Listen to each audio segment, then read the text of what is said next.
नमस्कार दोस्तों, आप सभी का बहुत बहुत स्वागत है। दोस्तों, आज की इस वीडियो में हम लोग डिटेल में एनालिसिस करेंगे और दोनों के बीच कंपैरिजन करेंगे दो फाइनेंस सेक्टर के दिग्गज स्टॉक्स को, जहां पे पहला है इंडियन बुल हाउसिंग फाइनेंस और गाइस जो दूसरा है वो है IIFL। तो आइए पूरी की पूरी रिसर्च करते हैं और उसके बाद हम लोग एक डिसीजन लेंगे कि कौन सा इसमें से बेहतर है। Leading integrated financial services group. Financial services में ये मीन्स एक लीडिंग कंपनी है IIFL आपकी।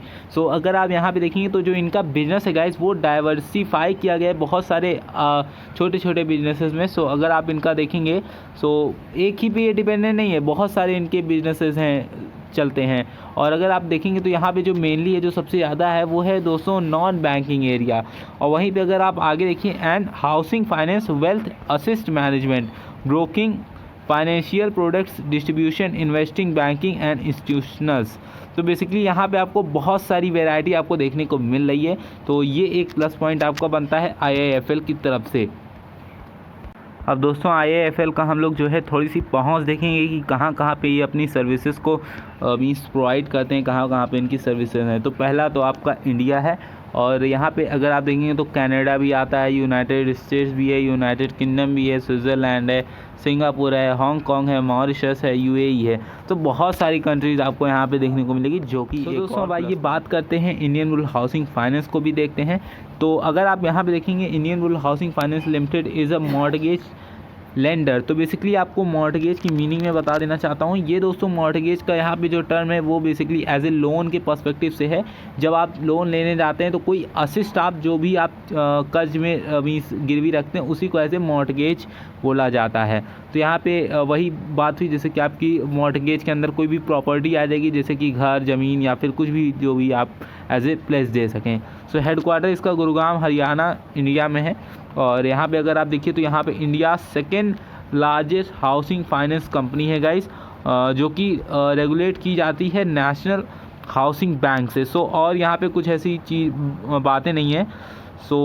आइए ये डेटा जो आप देख रहे हैं जो 80% है almost contribution approximately 80% of the groups turnover. Basically ये डेटा गाइस ऑलमोस्ट मैं आपको बता दूं कि ये विकीपीडिया से लिया गया है, तो थोड़ा सा ये डेटा एग्जैक्टली करेक्ट नहीं होगा, थोड़ा सा ऊपर नीचे आपको यहाँ पे देखने को मिल सकता है। अगर दोस्तों आप इनके जो एरिया के बारे में अगर आप डिस्कशन करें तो यहाँ पे ऑफकोर्स इंडिया में तो है ही है, यूनाइटेड किंगडम, यूनाइटेड मीन्स वही आपका UAE आ गया। तो यहाँ पे अगर आप देखेंगे तो इसको ऑलमोस्ट 21 ईयर्स हुए हैं। काफ़ी पुरानी कंपनी है। और जैसा कि मैंने आपको बताया कि जो ये होम लोन्स देते हैं, फाइनेंसिंग करते हैं। और दोस्तों यहाँ पे बैंकिंग तो ऑफ कोर्स आपका है ही है।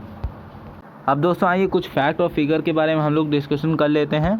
दोस्तों अगर आप यहाँ पे देखेंगे तो जो IIFL का जो मार्केट कैप है वो ऑलमोस्ट 10,754 के नियर अबाउट है। एक अच्छा खासा मार्केट कैप है। यहाँ पे आपको एक सॉलिड मार्केट कैपिटलाइजेशन देखने को मिला है। बट अगर ये इस पर प्रॉफिट कमा रहे हैं, मीन्स इस पर प्रॉफिट मेकिंग कंपनी है, तो बहुत अच्छी बात है। और इनके पास डेप्थ अगर आप देखेंगे तो यहाँ पे मैं इसको आपको नीचे दिखा दूँगा, यहाँ पे अभी ये प्रेजेंट नहीं है। अभी अगर आप यहाँ पे देखेंगे जो इनका सेल्स ग्रोथ अगर आप यहाँ पे देखिए तो सेल्स ग्रोथ इनकी 21% तक की है। और रिटर्न ऑन इक्विटी जो है, रिटर्न ऑन कैपिटल इक्विटी आपका 10% का है। 10% बहुत ही अच्छा नहीं है गाइज, क्योंकि ऐसी कंपनियां भी हैं जो 110% का जिनका ROC है। मैं उसके ऊपर एक वीडियो अलग से आपको ले आऊँगा। यहाँ पे अगर आप देखेंगे तो नेट प्रॉफिट इनको 342 करोड़ का हुआ है, जो कि एक अच्छा प्रॉफिट होता है। और प्रॉफिट की अगर ग्रोथ के बारे में बात करिए तो 130% है। तो एक अच्छा यहाँ पे आपको डेटा देखने को मिल रहा है, कुछ भी निगेटिव नहीं है अभी तक।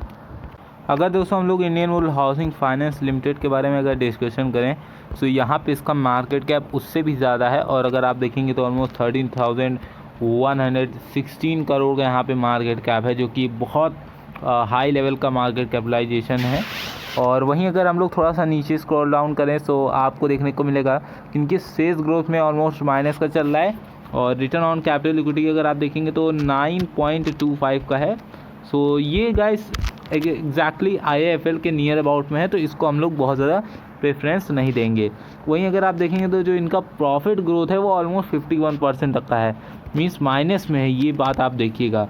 सो माइनस में है, मीन्स अभी इनको कोई किसी भी टाइप का प्रॉफिट नहीं मिल रहा है। वहीं अगर सेल्स में देखेंगे तो यहाँ पे भी आपको निगेटिविटी देखने को मिल रही है। सो अभी इनकी स्थिति थोड़ी सी बुरी आपको देखने को मिल रही है, और फ़िलहाल के लिए इनका डेप्थ मैं आपको नीचे दिखा दूंगा, वहाँ पे आपको समझ में आ जाएगा। और दोस्तों एक बात और, यहाँ पे अगर आप देखेंगे तो ये डिविडेंड पेइंग कंपनी है, और ये बहुत सालों से इसका जो डिविडेंड देने का जो प्रोसेस रहा वो काफ़ी अच्छा रहा। डिविडेंड काफ़ी अच्छा डिविडेंड ये देती है। तो यहाँ पे अभी आप देख पा रहे हैं 3.17 का आपको यहाँ पे डिविडेंड प्रोवाइड ये करा रहे हैं।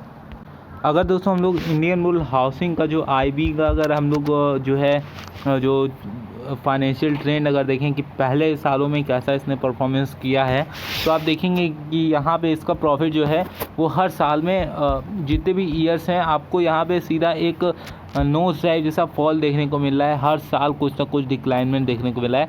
वहीं साथ ही साथ रेवेन्यू में आपको भी डिक्लाइनमेंट आपको देखने को मिल रहा है, सीधा गाइस क्रैश होता हुआ आपको दिख रहा है।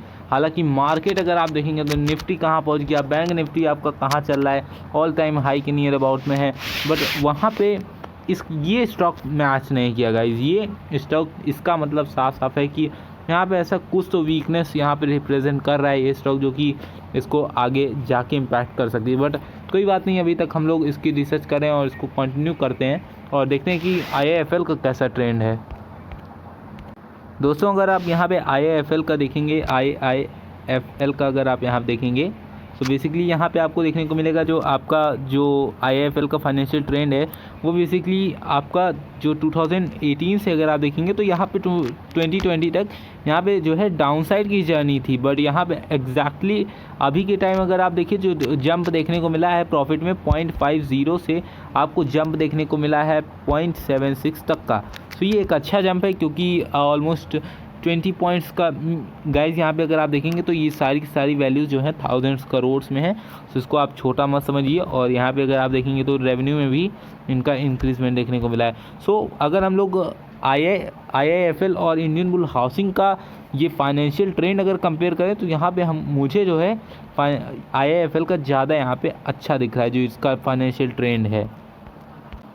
अगर दोस्तों हम लोग इसके जो इंडियन बुल हाउसिंग फाइनेंस है, अगर हम इसका जो P रेशियो अगर कंपेयर करें कि स्टॉक अभी ओवर वैल्यूड है या फिर अंडर वैल्यूड है, तो ये सारी चीज़ें अगर हम देखें तो यहाँ पे आप देखेंगे कि जो P है इसका गाइस अभी 10 का चल रहा है, और सेक्टर के जितने भी स्टॉक्स हैं वो तकरीबन 25 के नियर अबाउट में चल रहे हैं। तो ऐसा कहना मीन्स गलत नहीं होगा कि स्टॉक अभी कम वैल्यूएशन पे चला है, मीन्स आप इसको एज ए बाइंग अपॉर्चुनिटी कर सकते हैं according to P ratio. But यहाँ पे अदर फैक्टर अगर आप देखेंगे तो आप लॉन्ग टर्म में यहाँ आप अपनी पोजीशन थोड़ा सा सोच समझ के ही बनाइए।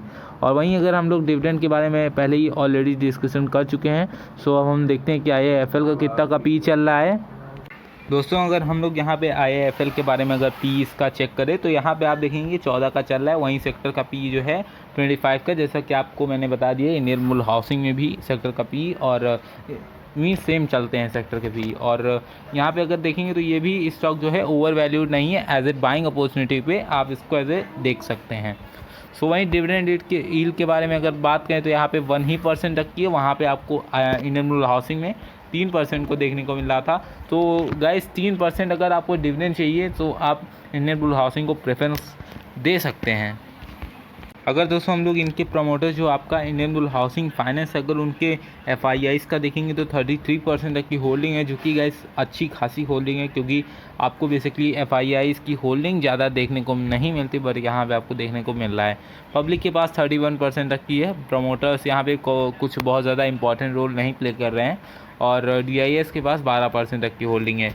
वहीं गाइस अगर हम लोग बात करें जो इनके इन्वेस्टर हैं, जो मीन्स सबसे मीन्स आप यहाँ पे देखेंगे तो जो राकेश झुनझुनवाला हैं उन्होंने भी यहाँ पे 283 करोड़ की यहाँ पे होल्डिंग जो है रखी हुई है, सो इन्वेस्ट किया। सो गाइस आइए अब हम लोग IIFL की बैलेंस शीट भी देख लेते हैं।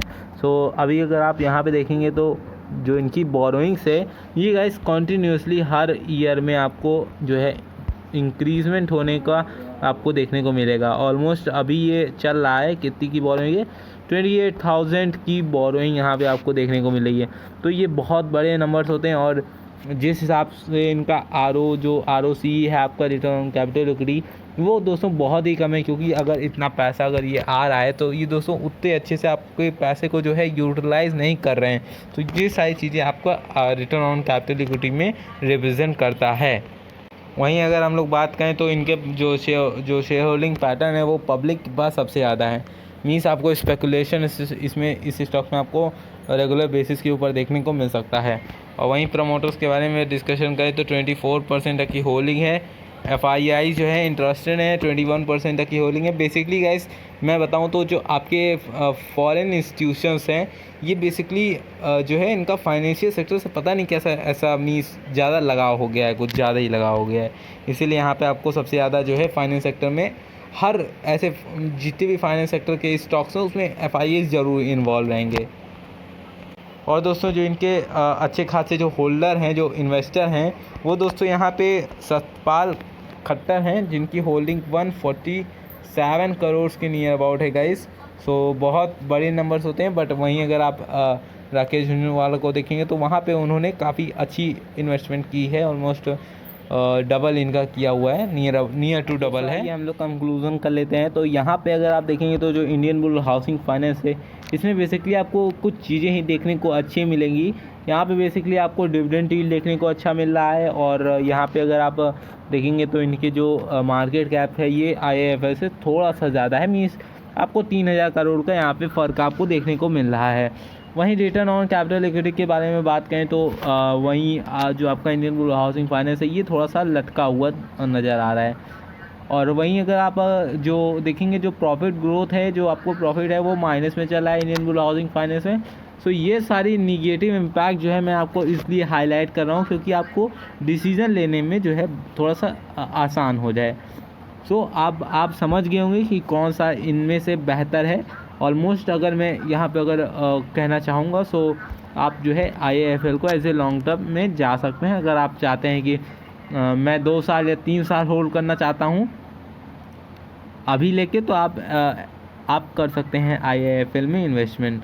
सो इंडियन बुल हाउसिंग का जब तक इनके डेटा में कुछ इम्प्रूवमेंट नहीं देखने को मिलता, कुछ भी अच्छी पॉजिटिविटी अगर डेटा इनमें नहीं कन्वर्ट होता, तब तक हम लोग इसको इंडियन बुल हाउसिंग को एज ए प्रेफरेंस नहीं दे सकते। सो ये था दोस्तों एनालिसिस डेटाबेस के ऊपर। और अगर आप जो है थोड़ा सा जियोग्राफिकली अगर आप देखेंगे तो आपका जो जियोग्राफिकली अगर आप देखिए तो यहाँ पे जो है IIFL ज़्यादा कवर करता है क्योंकि इनकी जो बिजनेसेस हैं वो डाइवर्सिफाइड हैं। वहीं इंडियन बुल हाउसिंग के उतने डाइवर्सिफाइड नहीं है।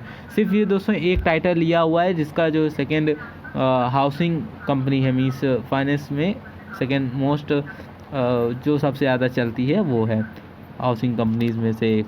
सो अभी अगर हम लोग कंक्लूजन करें तो यहाँ पे आपके लिए IIFL ज़्यादा सही रहेगा। और फिलहाल के लिए इतना ही, मिलते हैं एक नदर स्टडी में। तब तक के लिए धन्यवाद, टेक केयर, बाय बाय।